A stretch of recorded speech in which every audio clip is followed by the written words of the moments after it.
근데 참 세상을 살아가다 보면은 이 시간 속에서요, 여러분, 우리가 나이를 먹고 시간이 지나가면서 저도 우리 줄리 자매님 어머님이 계시지만 이런 말 하기가 좀 그렇지만은 시간이 지나감에 따라서 우리가 몸도 막 변하고 얼굴도 변하고 예전에는 안 그랬던 것 같은데 조금 힘들고 막 이렇잖아요. 이제 막 시차가 바뀌는 것이 금방 적응됐는데 하루만 밤만 새도 참 회복되는 시간이 오래 걸리고 몸도 변해가고 마음도 변해가고 달라지기도 하고 그러는 것 같아요. 근데 늘 좋은 쪽으로 변해가면 너무 좋겠지만 또 때로는 우리가 그렇지 않은 쪽으로도 변해가기도 하는데 우리의 삶을 보면서 우리의 마음 자세를 보면서 예전 같지 않았다. 하나님이 보실 때 참 이런 부분은 좋아하겠지만 이런 부분은 참 기뻐하시지 않겠다 하는 그런 마음도 있을 것 같아요. 저는 오늘 우리가 맞이한 2015년도 성탄절을 대하는 우리의 마음을 한번 여러분과 저의 마음을 한번 살펴봤으면 좋겠어요.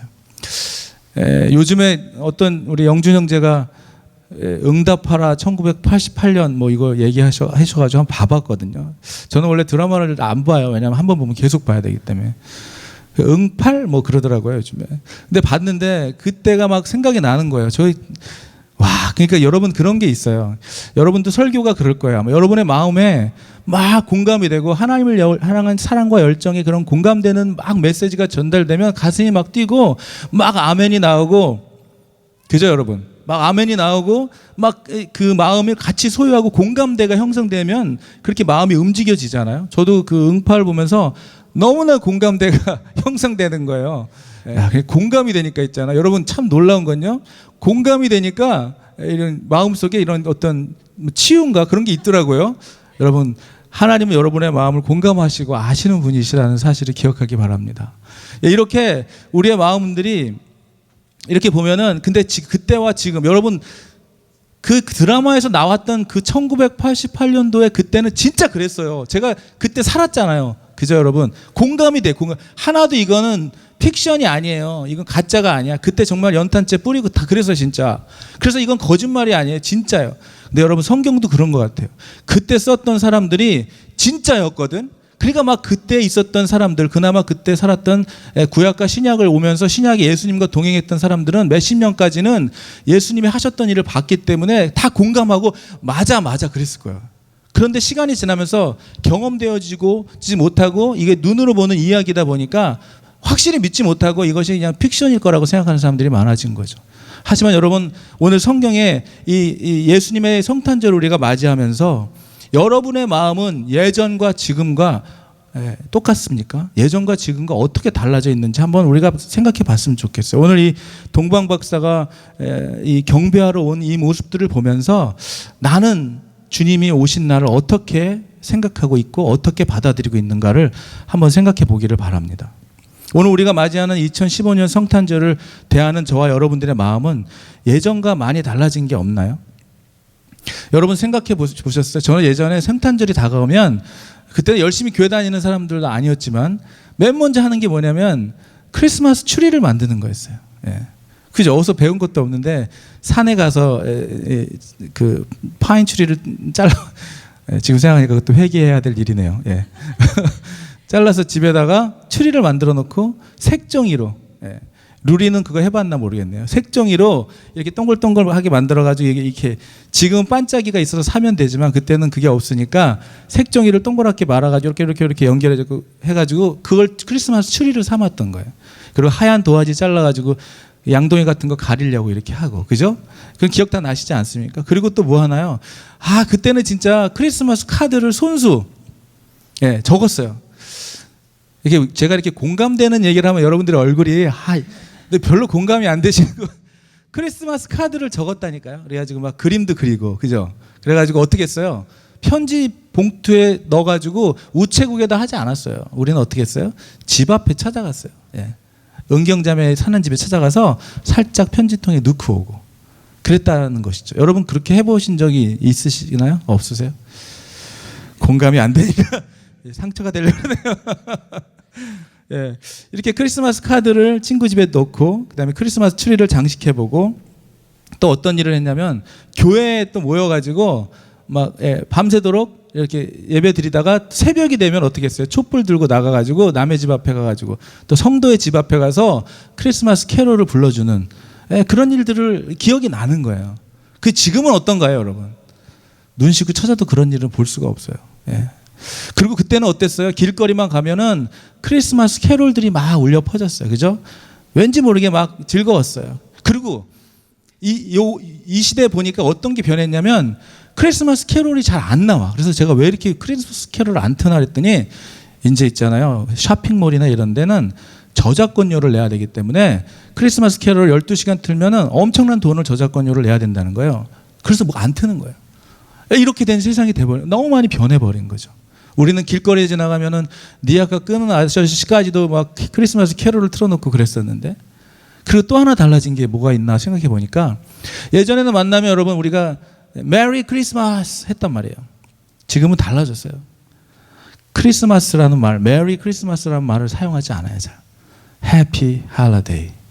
이게 얼마나 우리가 지금 많이 변해져 가고 있는지를 여러분 우리가 눈으로 보고 경험하고 있는 거예요.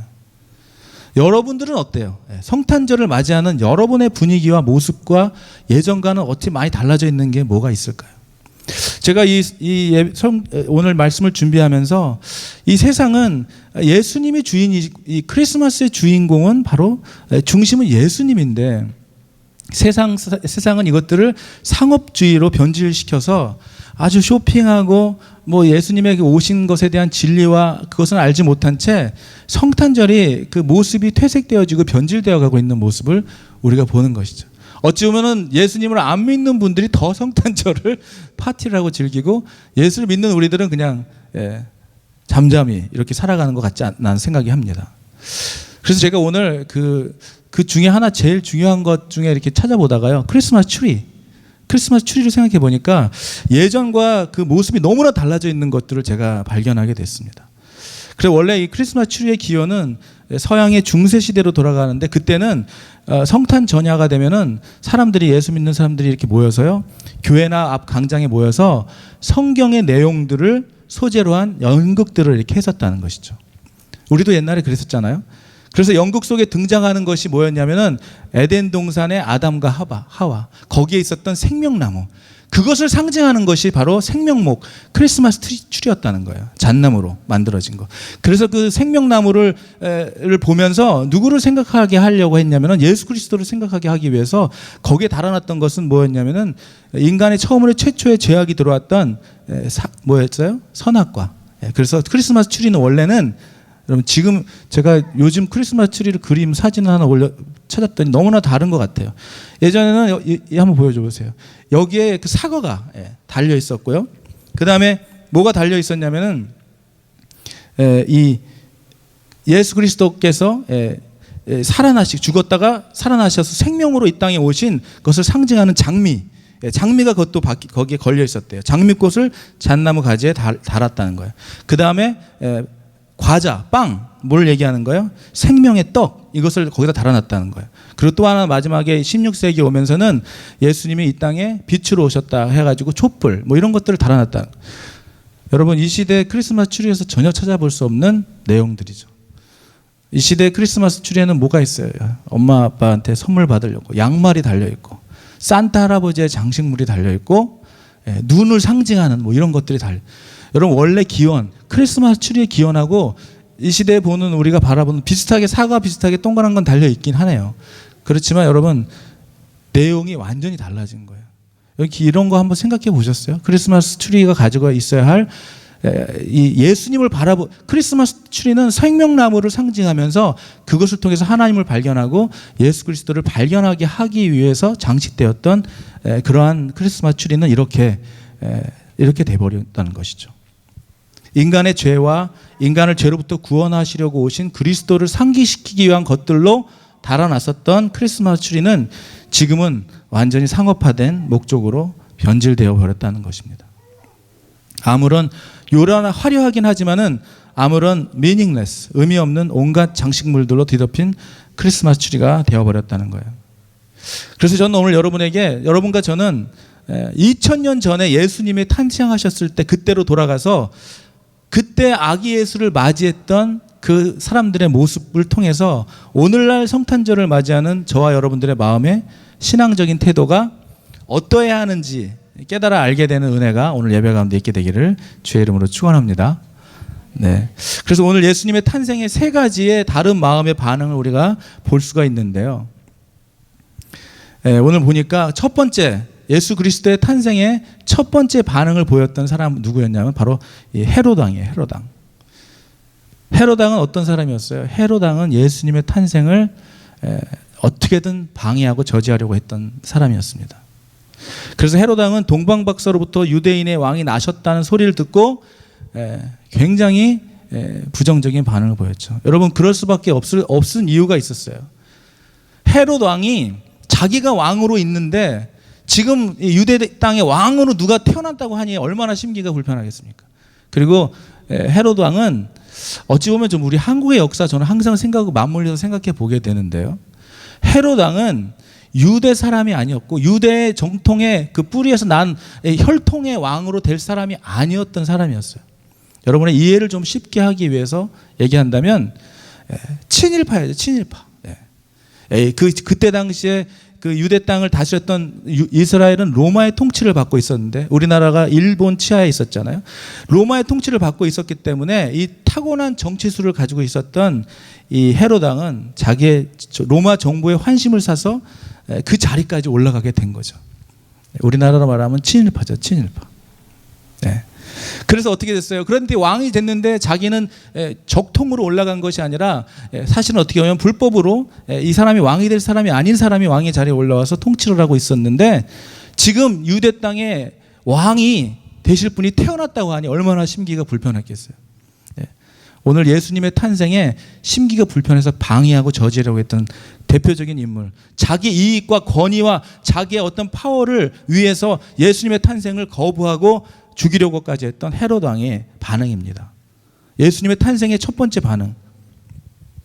그래서 이 나중에 어떠한 극악한 행동까지 헤롯 왕은 저지르냐면 그 당시에 헤롯 왕이 저지른 그 만행을 보면 2살 미만의 아이들이 살아남지 못할 정도로 다 그 당시에 태어났던 아이들을 그 중에 누가 예수일지 모르니까 다 죽여버렸던 그런 만행을 저질렀던 사람이에요. 자기의 정권을 유지하기 위해서 나중에는 여러분 헤롯 왕의 정치의 말년을 보면 자기의 아내까지도 그렇게 자기의 가족까지도 자식까지도 죽였던 극악무도한 왕으로 알려져 있는 사람이 바로 헤롯 왕이었어요.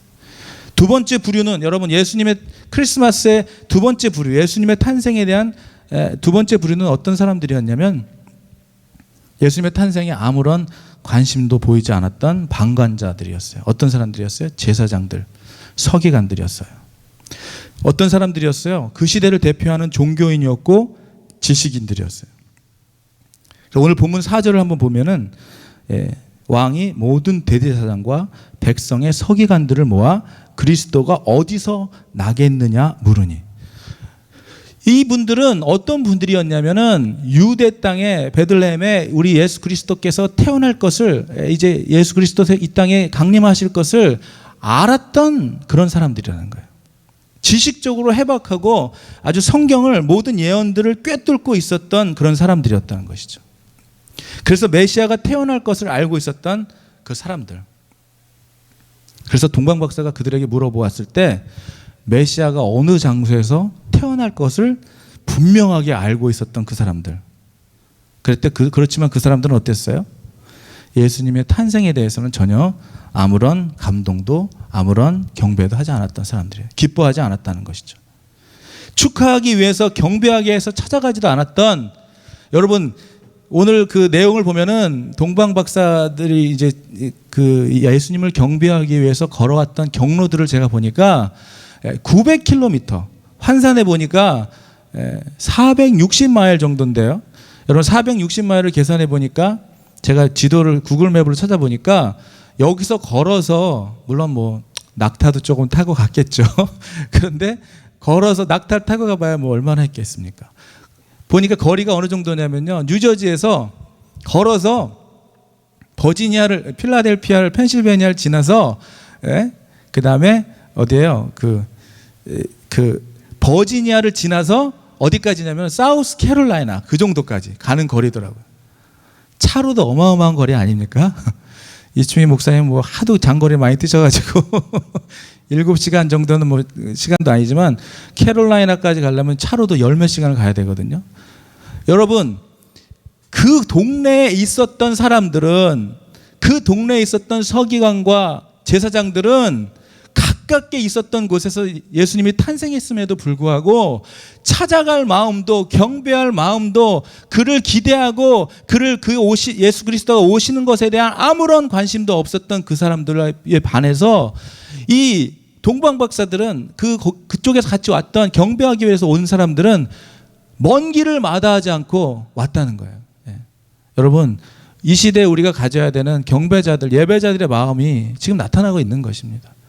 희생을 감수하고 왜 그렇게 왔어요? 예수님의 탄생에 감동하고 기뻐하고 이 세상을 구원할 그 예수 그리스도께 경배하기 위하여 찾아왔던 동방박사의 그 일행들의 모습을 통해서 우리는 경배자들의 모습이 어때야 하는지를 다시 한번 보게 되는 거예요. 그런데 이분들이 이제 이 땅에 입성했을 때 아마 무지하게 놀랐을 것 같아요. 본인들이 생각할 때는 와, 이제 그 유대 땅 베들레헴에 예수 그리스도께서 태어나시는 그 감격스러운 장소에 가기 위하여, 여러분 제가 그 선교 여행 다녀오신 목사님들 통해서 얘기를 들어보니까 목사님이 미국에서 이제 어떤 뭐 브라질이든 어디든 가서 이렇게 예배를 하기 시작하잖아요. 그러면 그때 그 동네에는 교통수단이 없는 동네에서도 3박 4일, 어떤 사람은 4박 5일 걸어가지고 그 부흥에 참석하러 오는 원주민들이 있다는 거예요. 아, 진짜 그런 마음들이 얼마나 귀합니까, 여러분. 여러분 3박 4일 걸어가지고 예배 드리러 가시라면 가겠어요? 예, 오늘 이 동방박사는 그러한 심정으로 그 길을 마다하지 않고 걸어왔는데, 아니 그 동네에 사는 사람들은 어떻게 생각했을까요? 야, 이제 이 땅에 예수 그리스도가 탄생하는 그 땅에 입성했는데 막 난리가 나고 퍼레이드가 있고 막 이럴 줄 알았는데, 예, 헐이에요, 헐. 예, 진짜 들어와 봤더니 아무도 예수 그리스도에 대해서 경배하고 기뻐하고 사는 사람이 없는 거예요. 오히려 헤롯 왕은 잡아 죽일 생각을 하고 있었으니까.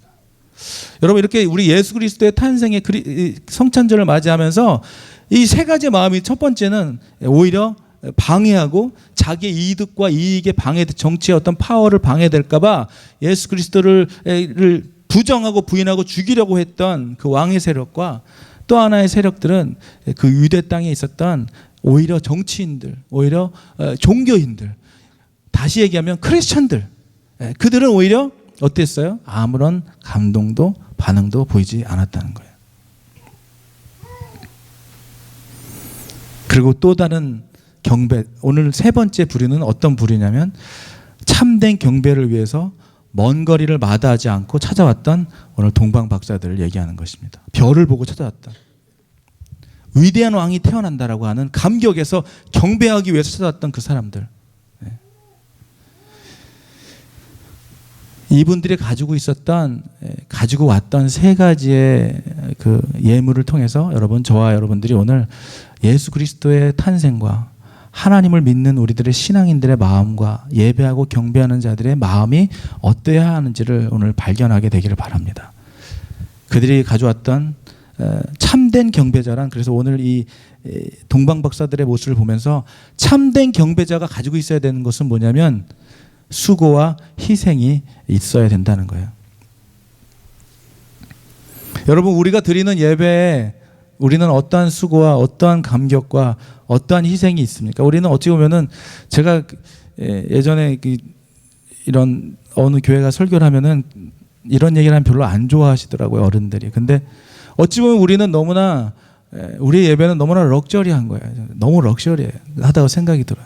정말 이런 갈급함이, 어찌 보면 여러분, 지난번 금요일 날도 제가 어느 교회 찬양 인도하면서 그런 설교를 잠깐 나눴지만은, 여러분, 우리들이 가지고 있는 여러분의 마음속에 어떤 해결되지 못하고 풀지 못하는 어떠한 기도 제목이 있다면은요, 여러분, 그게 빨리 해결됐으면 좋겠죠. 그렇죠? 근데 전 그런 생각이 들어요. 우리의 모든 삶에 아무런 문제가 없다면 우리가 갈급하게 주님을 찾을 이유가 있을까?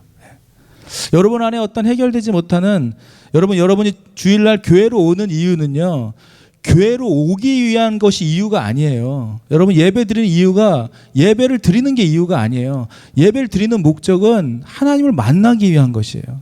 여러분, 예배 뜰만 받고 다니는 사람이 아니잖아요. 우리가 예배로 오는 이유, 이 교회에 참여하여 예배 드리는 이유는 하나님을 만나는 데 그 이유가 있다는 것이에요. 여러분, 그러기 위해서 여러분의 마음속에 풀리지 않고 해결되지 않는 기도 제목이 있다는 것 자체는 그것이 오히려 어려움이고 갈등이고 힘든 것이 아니라 그것을 통하여 하나님을 만나는 축복의 문이 된다는 사실을 기억하기 바랍니다. 오늘 경배자들, 그가 가두었던 이 수고와 희생을 감당할 수 있었던 것은 그가 그 예수 그리스도의 탄생이 그에게 어떠한 의미인지를 너무 잘 알았기 때문에요. 낮에는 그 광야의 길, 뜨거운 햇빛과 밤에는 그 장렬하는 밤에는 그 피할 수 없는 한기를 겪으면서도 그 먼 길을 걸어왔던 경배자들의 마음, 그들의 수고와 희생, 예배자들, 저와 여러분 같은 예배와 경배 드리는 하나님을 찬양하고 예배하는 사람들이 가져야 할 마음이라고 생각이 됩니다. 두 번째, 참된 경배에 가지고 있어야 될 것은 뭐냐면, 여러분, 첫 번째가 뭐라고요? 수고와 희생이, 내가 하나님께 드리는 수고와 희생이 있어야 된다는 거예요. 두 번째는 분명한 믿음이 있어야 된다는 거예요. 그들이 예루살렘에 거의 도착했을 무렵에 이런 생각을 했을지도 몰라요. 와, 이제 예루살렘에 내가 들어가면 예수 그리스도의 탄생으로 인하여 온통 축제의 분위기겠구나. 사람들이 기뻐하고 아기 예수의 탄생을 정말로 기뻐하고 축하하고 온 동네가 축제의 분위기로 들떠 있겠구나. 그런데 막상 도착했을 때는 어땠습니까? 그의 생각과는 너무나도 다른 쥐죽은 듯한, 아무 일, 오히려 정말 무슨 아무 일 없는 것처럼 너무나 조용했었던 그 거리를 보면서 그들은 그렇게 생각했을지도 몰라요. 내가 잘못 온 거 아닌가? 잘못 온 거 아닌가? 여러분, 믿음이 언제 흔들려요? 40일을 금식을 기도하고 했는데도 아무 일이 안 일어나고 오히려 일은 더 이상한 쪽으로 흘러갈 때, 이거 하나님 계신 거 맞나? 내가 기도하는 거 맞나? 이런 생각 들지 않아요? 그런데 동방 박사는 확실한 믿음을 갖고 있었던 거예요. 그 분위기는 축제도 아니고 아무것도 아니고 오히려 헤롯 왕은 잡아 죽이려고 하는 그런 계략을 갖고 있었지만, 그럼에도 불구하고 그들의 믿고 별을 보고 쫓아왔던 그들의 믿음, 예수 그리스도의 탄생에 대한 그들의 믿음과 기쁨과 환희의 감격은 변하지를 않았던 거예요. 아, 내가 잘못 온 거 아닌가? 아, 내 기도 잘못한 거? 이게 아니라 끝까지 변함없는 분명한 믿음이 그들에게는 있었다는 거예요. 저는 여러분에게 상황과 환경과 상관없이 여러분과 하나님과의 관계에 있어서 그 무엇도 하나님을 오해하거나 하나님을 외면하거나 하나님을 떠나갈 어떠한 이유도 발견하지 않는 분명하고 확신한 믿음으로 살아가는, 하나님을 늘 매일의 삶 속에서 만나는 삶을 살아가는 여러분이 되기를 주의 이름으로 축원합니다. 그 하나님을 만나면 우리의 믿음은 더 분명해지고 더 확실해지고, 내가 진흙탕 길을 걸어갈지라도 누구도 그 길을 막을 수가 없는 확신과 담대함으로 가게 될 수 있게 된다는 거예요. 그게 믿는 사람과 믿지 않는 사람과의 다른 점인 거예요. 믿는 사람들은 이 교회 다니다가 조금 기도가 응답되면 열심히 다니다가 기도가 응답 안 되면 또 딴 교회로 옮기고 이런데요, 요즘에. 여러분, 기가 막힌 얘기들을 요즘에 듣고 있습니다. 월십이라는 걸 도대체 뭔지 아는 사람들인가? 도대체. 여러분, 이런 시대에 우리가 살아가고 있다는 거예요. 그렇다면 어떠한 상황과 환경이 바뀔지라도 여러분의 그 믿음을 바꿀 만한 어떠한 것으로 여러분의 믿음이 흐트러지지 않는다는 거예요. 분명한 믿음이 있었고 확신이 있었다는 것이죠. 그리고 오늘 마지막으로 그들이 가지고 있었던, 참된 경배자가 가지고 있었던 소중한 예물 3가지를 오늘 그들이 가지고 왔어요. 여러분, 그들의 확신한 믿음은 또 어디서 드러나는 줄 아세요? 왕으로 오신 예수님을 찾아갔는데 그곳이 어디였냐면 참 허름한 집이었던 거예요. 그리고 예수님의 탄생은 여러분이 잘 아시던 것처럼 말구유에 태어나신 예수님을 보게 되는 거예요. 그런데 그들은 오 마이 갓, 이게 아니죠. 이게 우리가 이렇게 할 수 있죠, 여러분. 야, 우리가 생각했는데 동네도 조용하고 정말 딱 와보니까 이거 뭐야, 말구유에 누워 계시는 게 왕이라고? 확실하구나. 아니다. 돌아갈 수도 있었을 거예요. 근데 그들의 믿음은 확신했어요. 그 말구에 있는 예수님께 어떻게 했다고 그랬어요? 경배했어요. 그들은 경배했어요. 머리를 숙여 경배하고 그들이 가지고 왔던 이 3가지 예물을 드리기 시작합니다. 누추한 곳에 누워있던 그 아기에게 정성을 다해서 경배했을 뿐만 아니라 그들이 가져왔던 최고의 선물을 드렸어요. 여러분 그 세 가지를 한번 우리가 같이 보기를 원하는데, 첫 번째는 황금. 황금은 무엇을 의미합니까? 왕에게 바쳐져야 하는 예물을 얘기하는 거예요. 예전부터 왕의 임금에게는 그 황금을 드리는 것으로 그리스도가 왕이라는 사실을 상징하는 대표적인 것을 상징하는 그 예물이었던 것이죠. 왕에게 드리기는 예물이었기도 했지만 나에게 가지고 있는 가장 소중한 가치, 황금 얼마나 소중합니까? 가장 소중한 가치를 드렸다는 거예요. 당신이 왕이라는 사실을, 이 땅에 오시는 왕이라는 사실과 나에게 있는 가장 큰 가치는 이 황금이 아니고 당신이라는 사실을 확실케 하는 것. 여러분, 그래서 우리가 헌금을 드리는 이유가 뭐예요? 하나님이 돈이 없으신 분이십니까? 아니잖아요. 나에게 나의 모든 물질보다 내가 하나님이 더 소중하다는 사실을, 내가 하나님과의 그 마음을 확증하는 것. 내 물질에 얽매여 가지고 돈하며 사는 것이 아니라 이 돈을 주관하시는 분이 하나님이심을 믿고 확신하며 내가 하나님께 드리는 그 드림을 통하여 내가 더 믿음이 내가 돈을 의지하는 것이 아니라 하나님을 의지하는 삶을 살게 된다는 것에 대한 어떤 확증이잖아요. 그들이 가지고 있었던 첫 번째 드렸던 황금을 통해서 당신이 주관자이시고 당신이 나의 왕이시라는 사실을 우리에게 보여주고 있는 것입니다. 두 번째는 유황이었어요. 유황은 뭐냐면 왕에게 기름 부어 왕을 세우는데 제사를 지낼 때 필요했던 그러한 쓰여지는 물건이었습니다. 여러분, 예수님이 제사장이라는 사실을 여기서 또 말해주고 있는 거예요. 제사장의 역할은 무엇이었어요? 하나님과 인간과의 사이가 끊어졌던 사이를 연결해주는 그 매개자의 역할을 하시는 분이 바로 예수님이었다는 것이죠. 예수님이 이 땅에 대제사장으로 오셨다는 사실을 상징적인 예물을 통해서 보여주는 거예요. 여러분, 우리가 누군가를 위해서 중보기도를 하잖아요. 중보기도는 어떤 것입니까?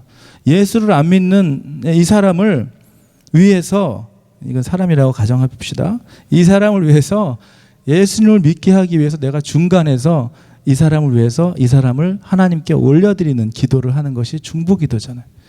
인간이 해결할 수 없는 죄악에 빠져 있어서 도대체 구원받지 못할 이 상황 가운데 있을 때 하나님께서 우리에게 예수 그리스도를 보내주셔서 그 예수 그리스도를 통해서 우리의 인간의 구원을 이루어 주신 그분, 대제사장의 역할을 감당하셨던 그분의 모습을 상징하는 이 유황을 드렸던, 그래서 이분이 우리의 모든 죄를 속죄하시고 우리를 구원케 하실 분이라는 사실을 드러내는 그런 예물이었다는 것이죠. 마지막으로 그들이 드렸던 모략은 뭔지 여러분 잘 모르실 수도 있을 것 같아요. 죽은 사람에게 이렇게 바르는 그런 약을 말하는 것입니다. 뭘 얘기하냐면 어려움, 고통, 죽음과 관계 있는 것을 얘기하는 것이죠. 예수님이 인간을 위해서 이 땅에 오셨고, 예수님은 살려고 오신 분이 아니라 십자가에 죽으러 오신 분이었습니다. 우리의 죄를 위해서. 그것을 기념하여 바쳤던 그런 예물이었다는 것이죠. 이 온 인류를 구원하시기 위해 죽으러 오실 구세주로 이 땅에 오셨음을 상징하는 그 예물. 여러분, 이렇게 오늘 이 동방 박사는 우리가 보게 되는 그들이 가지고 왔던 예물은 무엇을 의미하냐면 가장 소중하고 가장 귀하고 가장 영광스러운 것들을 주님 앞에 가지고 왔다는 거예요. 저는 오늘 이 설교를 준비하면서 이 세 부류의 사람들을 오늘 생각하면서 나는 어느 부류에 속하고 있는가. 여러분, 우리는 예수를 믿고 구원받은 백성으로 살아간다면은 오늘도 우리가 찬양했던 것처럼 나를 이 땅에 부르신 이유, 예수님이 이 땅에 오신 그 이유대로 살다가 십자가에서 죽으셨잖아요. 그러면 그 예수님이 죽으신 이유를 내가 알고 깨달아 그 은혜로 살아간다고 고백하는 나의 삶은 어때야 되냐면, 우리의 삶은 어때야 되냐면 이것을 알리는 삶을 살아가야 되는 거예요. 여러분, 우리 교회 주보에 영혼을 품는 교회 되자고 했는데요.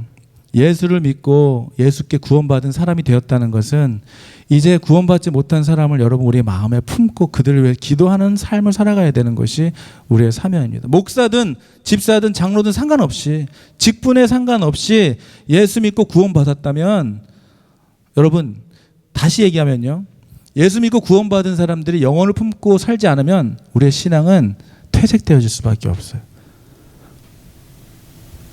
이해가 되시나요? 예수 믿고 구원받은 사람이 더 하나님의 은혜와 충만한 은혜로 살아가기 위해서는 영혼을 품고 기도하는 삶을 살아야 한다는 거예요. 예수님이 부르심대로 살지 않았다면 예수님이 되셨겠어요?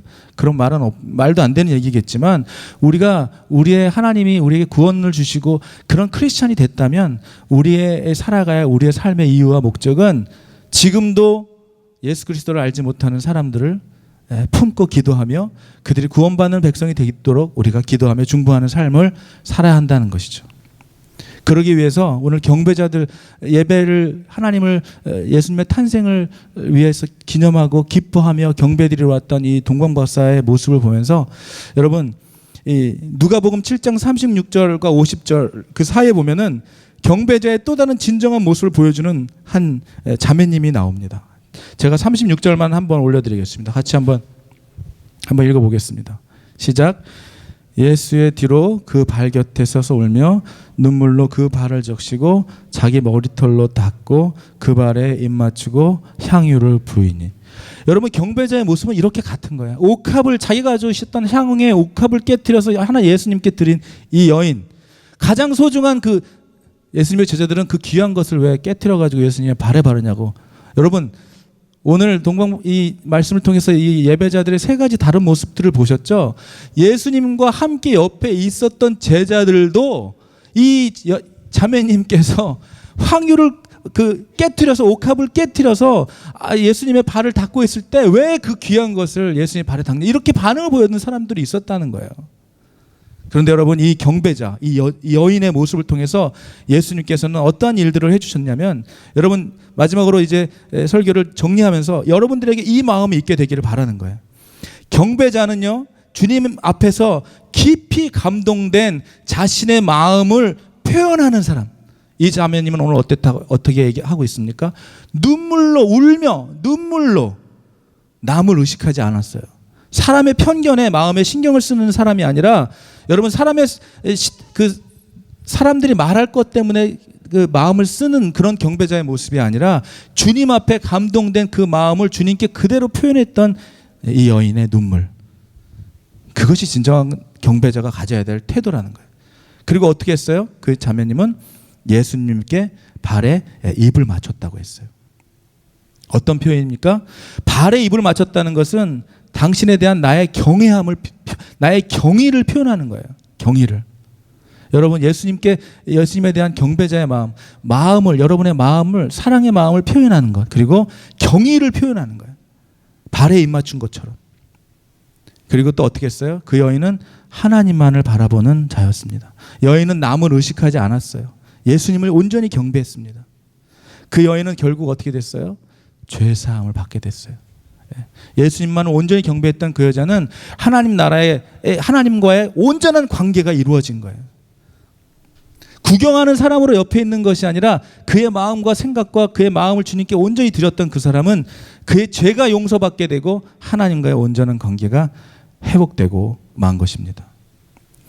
여러분, 여러분의 삶 속에서 이제 성탄절을 앞두고 진정으로 주님의 오심을 기뻐하며 주님을 맞이하고 주님이 정말 이 땅에 오신 이유를 깨우치며 알게 되는 여러분 마음은 어떤지 궁금합니다. 어떠한 마음으로 주님께 경배를 드리고 있는지 궁금합니다. 여러분 우리의 가진 최고의 것으로 주님께 드릴 합당한 것으로 올려드리고 온전히 주님만을 기쁘고 경배하고 있는 삶을 살고 있는지, 이번 성탄절을 맞이해서 여러분의 삶 속에 여러분 정말 여러분이 가지고 있는 것 중에, 저는 지금 여러분에게 물질을 얘기하고 있는 것이 아닙니다. 그것이 무엇이든지 간에, 내가 의지하고 살아가는 게 무엇이든지 간에 여러분이 가지고 있는 최고의 것으로 주님께 한번 가지고 나오기를 원합니다. 예배가 그래야 된다고 생각해요. 경배 드리는 자들은 이 예배는 하나님께 가장 최고의 것을 가지고 나오는 그 시간이 돼야 돼요. 그것이 마음이었든 나의 아픔이든 상처든 남에게 고백하기 어려웠던 나의 과거든, 그것이 무엇이든 가장 소중하고 어렵고 내가 가장 해결할 수 없는 나의 가장 귀한 것들로, 어떨 때는 나의 가장 부끄러운 것들로 가지고 나오는 거예요. 오늘 이 여인이 드렸던 최고의 경배는 그의 마음을 주님께 표현했어요. 울고 주님께 매달리며 가장 귀한 것을 가지고 깨트렸어요. 그리고 주님의 발에 붓고 자기의 머리털로 닦으며 그 주님을 경배하고 예배했던 이 자매의 모습을 우리 또 이 동방박사의 예배하기 위하여 그들이 들었던 수고와 희생과 대가들을 한번 생각하면서 나의 성탄절은 지금 2015년 성탄의 의미는 나에게 어떻게 지금 자리 잡고 있는가. 저는 사랑하는 여러분, 오늘 이 시간 여러분들의 기도가 정말 예수님의 사랑과 은혜가 회복이 되기를 원합니다. 우리 시간 그렇게 기도했으면 좋겠습니다. 나에게 있어서 이 성탄절의 의미는, 예수님이 이 땅에 오신 의미는 지금 나에게 있어서 무엇을 말하고 있는지, 나에게 가장 최고의 것을 받기를 원하시는 그것은 무엇인지 우리 다시 시간 그렇게 기도했으면 좋겠어요. 주님께 최고의 것으로 나아가는 이 시간 되게 도와주시옵소서. 하나님, 이 땅에 오신 예수 그리스도를 온전히 바라고 기리며 하나님이 나의 모든 것 되어주심을 알게 하여 주시고, 하나님 성령의 불타는 교회가 되기를 원합니다. 하나님, 이곳에서 찬양할 때 성령의 충만함이 넘쳐나게 하여 주시옵소서. 이곳에 기도할 때 하나님 온 마음 다하여 하나님 마치 내일 주님 오실 것 같은 그러한 심정으로 기도하는 저희들 되게 도와주시옵소서. 주님, 마치 오늘 내 삶이 여기서 끝인 것처럼 주님을 사랑하도록, 하나님 후회하지 않는 인생 살도록 도와주시옵소서. 아버지, 한치 앞도 모르는 내일도 모르는 인생을 우리가 살아가고 있습니다. 하나님, 후회하며 통곡하며 땅을 치고 후회할 삶을 살지 않게 하시고, 오늘이 마치 내 삶의 마지막인 것처럼 사랑하고, 오늘이 마치 내 생의 마지막인 것처럼 우리 용서하고 위로하고 격려하며, 그리고 주님 오신 주님의 그 놀라운 은혜와 사랑을 감격하여 오늘도 믿지 않는 구원받지 못한 영혼을 위하여 품고 기도하는 저희들이 되도록 아버지 하나님 축복하여 주시옵소서.